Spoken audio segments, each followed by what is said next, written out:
Good morning, good people. Welcome back to our YouTube channel. So today we are going to talk about SADC stands with the people of Zimbabwe. As Zimbabwe commemorates the 44th independence anniversary, SADC came out openly to join the people of Republic of Zimbabwe in commemorating the SADC member state independence anniversary. Notably, SADC does not mention disputed Zimbabwe President Emerson Mnangagwa, whose elections in August last year is in dispute up until now. SADC addresses the people of Zimbabwe. On the 18th of April 2024, the SADC family joins the government and the people of Zimbabwe, a member state of SADC, a happy and memorable 44th independence anniversary. Zimbabwe gained its independence from colonial rule on the 18th of April 1990. So on this day, we take this opportunity to wish the Republic of Zimbabwe continued peace, unity, and prosperity in the years ahead. The SADC Secretariat said. SADC has a task at hand on the past Zimbabwe elections. Electoral observation mission teams, notably the European Union, the African Union, and many others, dismissed the August plebiscite last year as failing to meet the international standards of a democratic election. The SADC Electoral Observation Mission (SOM) report on Zimbabwe said the elections fell short of the revised guidelines and principles of a democratic election. SADC on October 31 and 4 November 2023 called for an extraordinary summit on Zimbabwe, which happened in Luanda, Angola.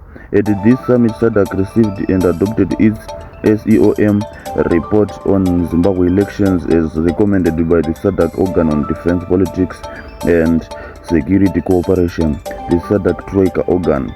The SADC Troika organ is in charge of all SEOMs of SADC member states countries. The SADC Extraordinary Summit on Zimbabwe in Luanda on November 4 was the beginning of SADC due process on Zimbabwe, which regrettably SADC, following their somewhat fully guidelines and principles, has to conduct these due processes behind closed doors. It is important to note that the SADC guidelines and principles underline the need for the regional bloc to deal with an offending member state behind closed doors and in secrecy.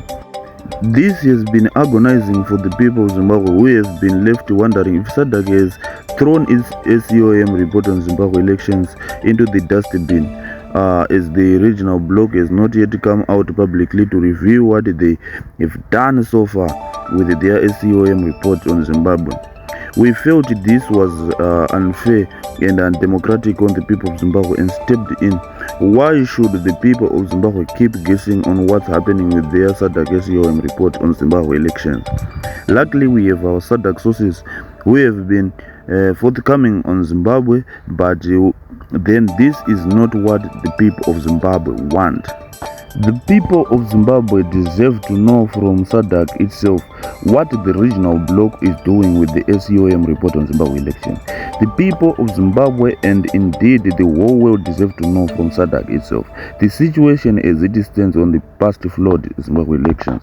As the SADC member state commemorates the 44th independence anniversary from Britain, it should not be difficult for the people of Zimbabwe to get information from the regional bloc on SADC member states that clearly held an election with SADC itself said fell short of the revised guidelines, SADC guidelines and principles of a democratic election.